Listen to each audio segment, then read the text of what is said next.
Cuando cumplí más o menos 17 años, se empezaron a organizar trabajos voluntarios y yo me sumé a un verano que era posible para mí porque había dado la prueba de actitud académica y tenía ese espacio, y me sumé con otros compañeros y compañeras a venir a Lampa a hacer unos trabajos voluntarios con el campesinado. Y en principio era recolectar almendras y enseñar algunas cosas que uno creía que podía enseñar a los campesinos.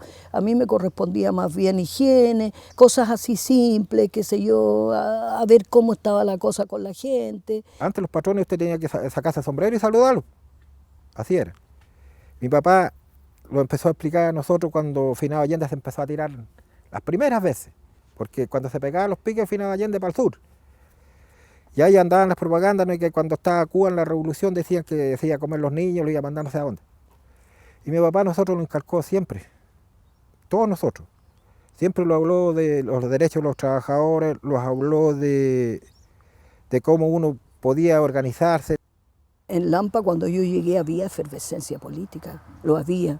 Entonces tú vienes pensando en que vienes a hacer un aporte y lo demás, pero te encuentras con que aquí había todo un movimiento, la reforma agraria estaba en su punto, y mi padre me dejó en la casa de un matrimonio campesino. ¿Ya? Yo quedé ahí, yo dormía ahí, yo trabajaba con ellos y descubrí el trabajo en el campo, igual que cualquier otro campesino, ¿ya?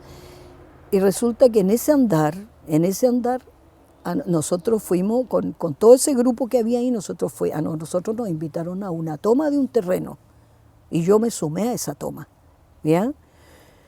Y bueno, en esa toma a nosotros nos empezaron a entregar alimentos para poder quedarnos ahí. Esa era una parte de un terreno que queríamos para la reforma agraria, ¿ya? Yo me sumé ahí con los viejos, acampamos ahí, y llegó gente que ya eran los dirigentes y venían con alimentos para que nosotros pudiéramos pernoctar ahí, esperar ahí. Y en ese grupo venía mi marido, ¿ya? Mi futuro marido.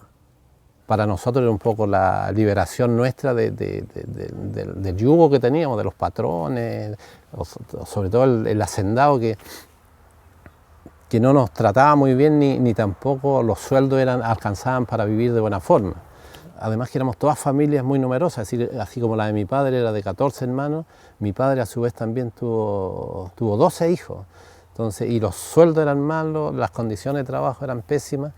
Y cuando comienza esta cuestión de la reforma agraria con el gobierno de Frei Montalva, como que tú ves una salida a todo el problema que te está quejando de falta de trabajo. Estaba la reforma agraria y la cosa sindical estaba también caminando.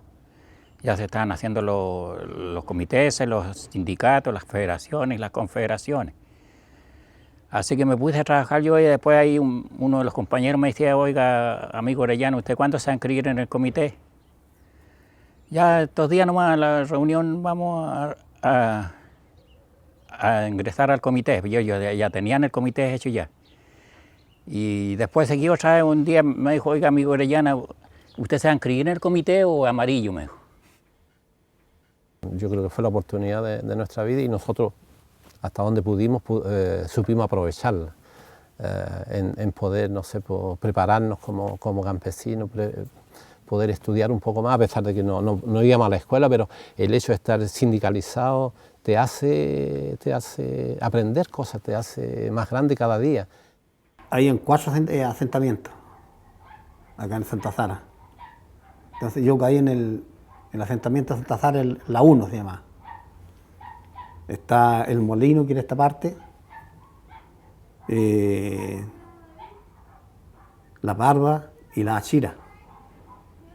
Entonces cada uno tenía administración aparte. Y ahí donde estaba yo, se trabajaba, como le digo, casi individual, porque trabajábamos 2 días para la comunidad nosotros más, en la semana. Sembrábamos trigo y alfalfa. Se aparceló la parte ahí donde vivíamos nosotros y trabajamos en comunidad. Todos trabajábamos en comunidad ahí, todo el terreno que había.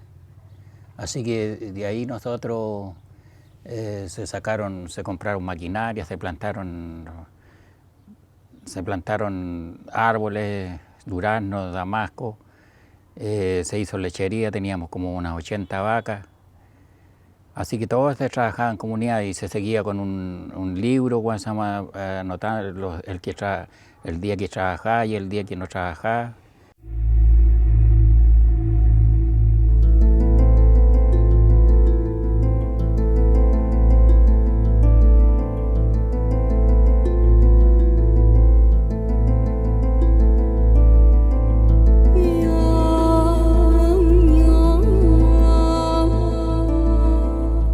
Yo creo que todo el mundo se percató desde el primer momento de que la cosa venía pesada y ya no había forma de enfrentar en buena forma a los militares.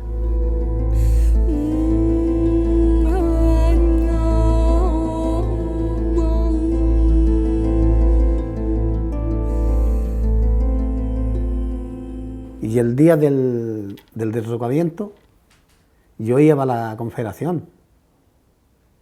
Tenía una reunión en la Confederación Ranquil. Y un compañero de acá, del asentamiento, tractorero, el finado Jorge Quirós, me dice: ¿para dónde vas? Voy para Santiago. No, me dijo, no vaya nada, derrocaron a Allende, me dijo.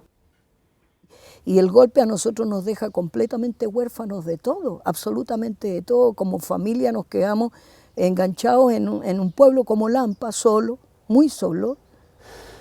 Días antes y todo eso, siempre habían reuniones con el MIR, sobre todo nosotros ya en reuniones, yo creo que semanales, incluso a veces casi diarias con el MIR, de que la cosa venía, y yo creo que fue tanto eso de que venía el golpe, que había que estar preparado. A veces nos íbamos, no sé, nos quedábamos juntos en la noche para enfrentar eso, que tú no sabes qué y no sabes con qué vas a enfrentar qué. Es una confusión que se arma en ese momento, porque no tienes nada. Es decir, yo nunca vi un armamento, yo nunca vi nada, pero había que defender. Pero yo lo encontraba medio loco y lo sigo encontrando así. Y yo creo que en el momento en que ocurre el golpe y Allende opta por pedirle a la gente que no se deje masacrar y que no vaya al enfrentamiento y que se vayan a sus casas o a sus lugares de trabajo, ¿no? Tú tienes una excepción en el fondo, si no hubiésemos querido nosotros que nos llamara a luchar. Y ahí se empezaron a amarrar unos con otros, por eso hubieron muchos sapos dentro de los asentamientos, por eso mataron muchos campesinos. Porque habían gallos que les tiraba la cuestión del patrón, y esos fueron los que amarraron gente, porque la gente los pasaban por comunistas, no era ni, la gente no sabía ni leer ni escribir. Estábamos asustados total, en cualquier momento los podían llegar a buscar a nosotros. Y el finado Orlando Milla siempre me ha dicho que cuando había un derrocamiento el país retrocedía 100 años.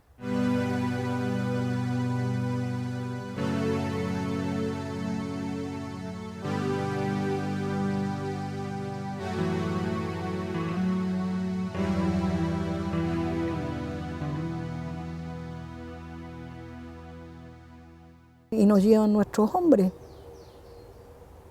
Nos llevan la mayoría, nos llevaron todos nuestros hombres. Entonces uno dice, y te dicen, no señora, no se preocupe, lo llevamos a hacer a dar una, ¿cómo se llama? A hacer una declaración y luego vuelven. Y nos quedamos ahí. Entonces primero se llevan los cercanos de la casa, porque fueron los jóvenes, los hermanos de Antonio, los menores. Llegan a allanar la casa, se llevan 2 muchachos, después llegan otro día y se llevan a mi suegro y a mi marido. Nosotros fuimos detenidos, yo y mi padre, el día 18 de septiembre.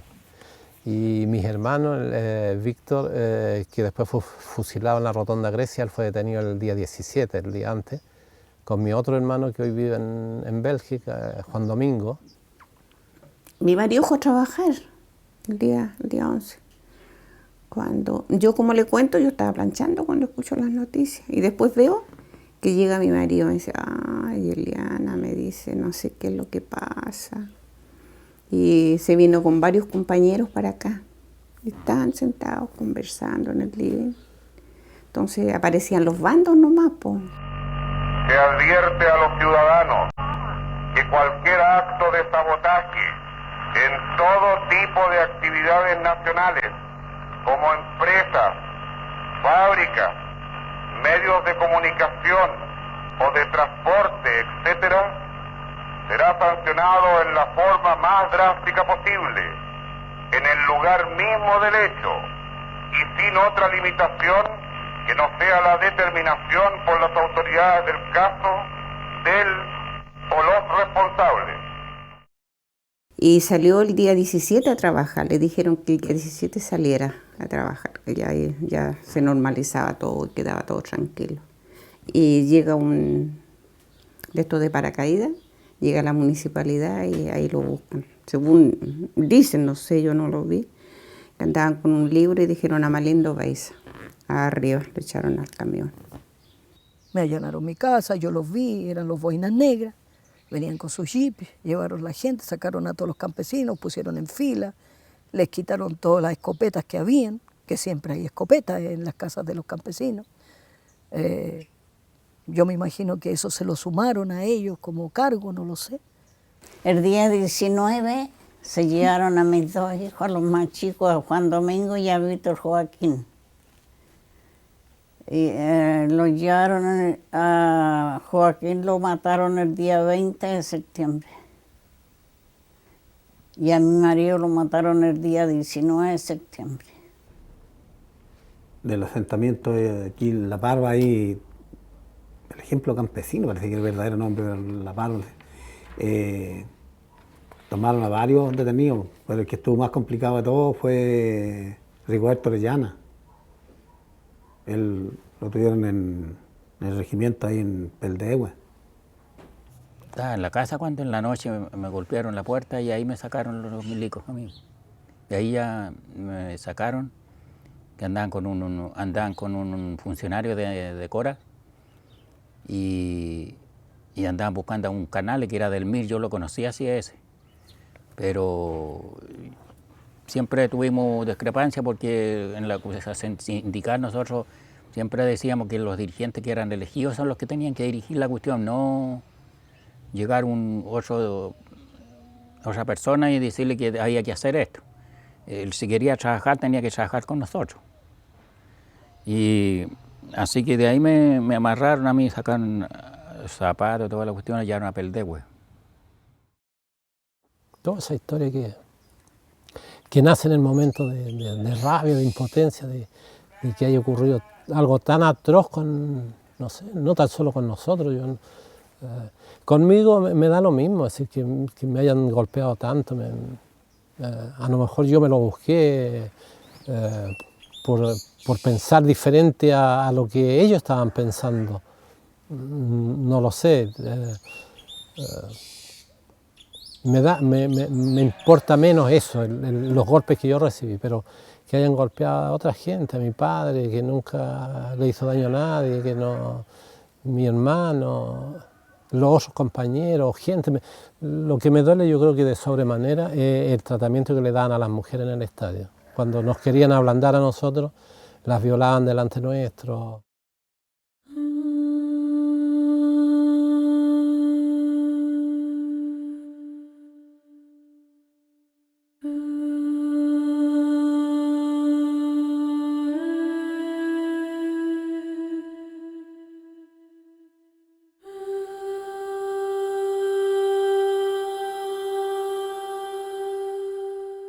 El 208 fue un artículo que no está hecho cuando lo aplicaron. Después, a los años, como a los 4 años, hicieron la ley del 208. Primero lo aplicaron así, dijeron, hagamos el 208 y punto, le aplicaron el 208 y lo echaban para afuera a uno. Pero no se sabía qué ley era, pues. Entonces después, a mí en esos años me explicaron que el que caía en el 208, el que había participado en toma y hubiese estado detenido, procesado por más de 3 años, todos esos caían con el 208. Por ejemplo, a nosotros que trabajamos en comunidad, a nosotros los quitaron de un viaje la cuestión, los que trabajamos en comunidad. Pero a la gente que trabajaba individual se la entregaban la tierra. Pero después la misma gente la empezó a vender.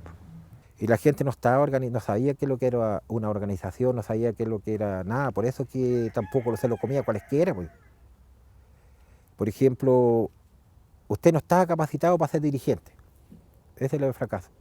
Usted iba a una entrevista o iba a una oficina, puta, el gallo que está en contra de Allende se lo comía usted, pues, le mentía y lo echaba para afuera, pues. Si no era que decir, a veces algunos dirigentes no sabían leer. ¿Qué hacer la gente? Por eso faltó educación, faltó informe al sector agrícola. Y por eso se vino un fracaso. Hoy día no existen, no tienen ninguna fuerza, porque por ejemplo la cosa de organización social o campesina o lo que sea hoy día, imagínense en la fábrica sus 3, 4 sindicatos. Y antes no, pues en una organización de trabajadores había un sindicato nomás. Entonces hoy día las organizaciones son pocas las que tienen fuerza y la organización campesina, yo, por lo que me doy cuenta, no hay ahora. Yo creo que fueron un periodo que se vivieron, soñamos, luchamos, creo que sí, creo que hay que seguirlo haciendo. Yo veo en Santiago, no sé, por toda esta gente, todos estos dirigentes jóvenes, y todos los alumnos están pidiendo lo mismo que nosotros en ese momento pretendíamos, esa vida mejor. Y desde ese punto de vista considero que tenemos los chilenos poca memoria, es decir, hemos pretendido siempre ser algo mejor y no sé qué pasa, que no logramos llegar hasta allá y estamos siempre en la misma. Y yo creo que es cosa del sistema, así, mientras no cambien cosas profundas de cómo está estructurada la sociedad, vamos a seguir dando vueltas en eso mismo, en ese círculo vicioso.